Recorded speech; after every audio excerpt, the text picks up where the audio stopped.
अस्सलामुअलैकुम। तो स्टूडेंट्स, ये रही हमारी एग्जांपल नंबर 8.13। जैसे कि हमारी प्रीवियस में लेक्चर में बात हुई थी।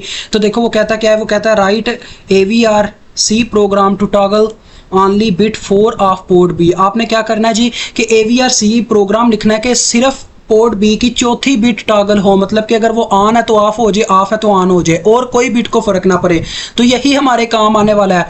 यहाँ पे स्टूडेंट्स देखो आगे वो कहता है कि continuously without disturbing the rest of the pins of port B, यानी कि दूसरी पिन्स को कुछ नहीं होना चाहिए, ये बात वो कर रहा है। तो देखो स्टूडेंट्स, हमने स्टडी किया था कि मेन ये चक्कर पता क्या चलाना चाह रहा है, या तो हम एंड का ही इस्तेमाल करेंगे, क्योंकि एंड आपको पता रीसेट करने के लिए होता है। अगर वो बिट पहले से ऑन पड़ी हुई तो हम उसको ऑफ कर देंगे एंड की मदद से। तो देखो सबसे पहले हम इस प्रोग्राम का स्टार्टिंग लेते हैं हैशटैग इंक्लूड AVR/IO.H के साथ। उसके बाद आपको पता है हम मेन की बॉडी को स्टार्ट करेंगे।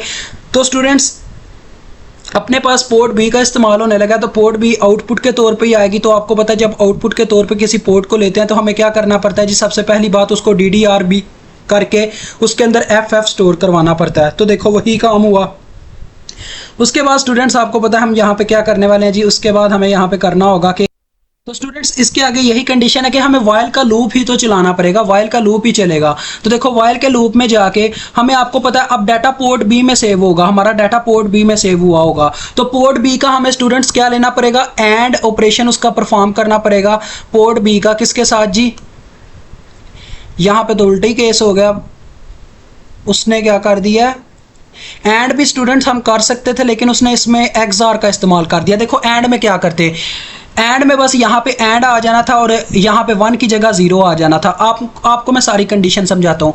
हमने चेंज करनी है कौन सी बिट, उसने बोला चौथी बिट है। तो चौथी बिट को आपने किस तरफ से गिनना है, अपनी मतलब कि ये लेफ्ट हैंड साइड से, ठीक है, लेफ्ट हैंड साइड से गिनना है। 1 2 3 4, ये जो 0 भी है ना, ये बस ये चीज़ प्रेजेंट कर रहा है, ये एक बाइनरी नंबर है, इसका इस नंबर के साथ कोई लेना देना नहीं है, क्योंकि 8 बिट का हमारे पास असल में नंबर है।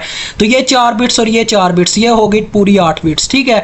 तो हमने क्या किया, ये XOR के मुताबिक हुआ है। आपको पता है XOR क्या करता है जी, अगर मतलब कि XOR में हम किसी भी बिट के सामने 1 रख दें तो उसका क्या हो जाता है जी, उसका हमारे पास आ जाता है वो नॉट आ जाता है, मतलब कि उसका बार आ जाता है। अगर 0 हो तो वो 1 हो जाता है, 1 हो तो 0 हो जाता है। यही काम इसने यहाँ पे क्या किया है, यहाँ पे किया है, इसने 1 इसके सामने रख दिया है। अब स्टूडेंट मुझे बात समझ आई है, इसमें एंड का ऑपरेशन हमने इस वजह से परफॉर्म नहीं किया क्योंकि अगर हम एंड का ऑपरेशन परफॉर्म करते ना तो बस एक दफ़ा हमारी लाइट ने ब्लिंक करना था, उसके बाद उसने ब्लिंक नहीं करना था। अब देखो होगा क्या, यहाँ पे इसने क्या किया, XOR किया है। तो एक दफ़ा लाइट ब्लिंक हो जाएगी, मतलब कि अगर ऑन हुई तो ऑफ हो जाएगी, ऑफ हुई तो ऑन हो जाएगी। अब देखो वहाँ पे 0 हो या 1 हो, ये चौथी बिट को चेंज करता रहेगा, क्योंकि यहाँ पे 1 होगा, उसका बार बार जो जो वाइल लूप चलता जाएगा। देखो इसने बोला भी हुआ है set bit for 5th bit of port B, ठीक है। तो लिहाजा स्टूडेंट्स देखो ये वाइल लूप मुकम्मल हुआ, रिटर्न 0 और ये प्रोग्राम मुकम्मल। अभी आपको मुझे पता है कि ये समझ नहीं आए, समझ मैं आपको समझाता हूँ। उसने असल में बात की थी कि आपने चौथी बिट को चेंज करना है पोर्ट बी के, तो चौथी बिट हमने इस साइड से गिननी थी। ये जो 0 बी है ये बस प्रेजेंट कर रहा है, ये एक बाइनरी नंबर है, ठीक है। तो ये चौथी बिट को हमने क्या किया जी, हमने पोर्ट बी के अंदर, हमें कोई पता नहीं है इसके अंदर क्या नंबर स्टोर है, लेकिन होगा 8 बिट्स का, ठीक है। तो हमने चौथी बिट को छेड़ने के लिए उसके सामने 1 रख दिया, क्योंकि जब XOR में किसी भी बिट के सामने 1 आ जाए तो क्या होता है जी, उसका बार बार नॉट परफॉर्म किया जाता है, उस ऑपरेशन के ऊपर नॉट का ऑपरेशन परफॉर्म हो जाता है। मतलब कि 1 होता है तो वो 0 हो जाता है, 0 होता है तो 1 हो जाता है, ये होता है इसके चक्कर में। ये मैंने आपको टोटली समझाया हुआ है MP के अंदर। तो 1 होने की वजह से क्या होगा जी, पहले एक दफ़ा लूप चलेगा। फॉर एग्जांपल हम ऑब्जर्व करते हैं कि हमारे पोर्ट बी की जो LED थी पहले वो ऑन थी, मतलब कि 1 था।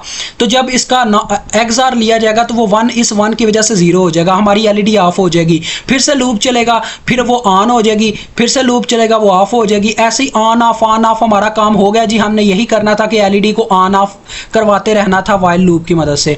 तो यही हमारा आज का क्या था जी, कोड था। तो देखो यही चक्कर है स्टूडेंट्स, बस इतना याद रखिएगा। अगर टाइम ये ना बताया गया हो कि कितने टाइम्स तक आपने किसी LED को टॉगल करवाना है तो आपने हमेशा वाइल लूप का इस्तेमाल करना है। अदरवाइज आप टाइम अगर बताया गया हो तो फॉर लूप का इस्तेमाल करो, ठीक है। तो अभी आपसे इजाज़त चाहता हूँ।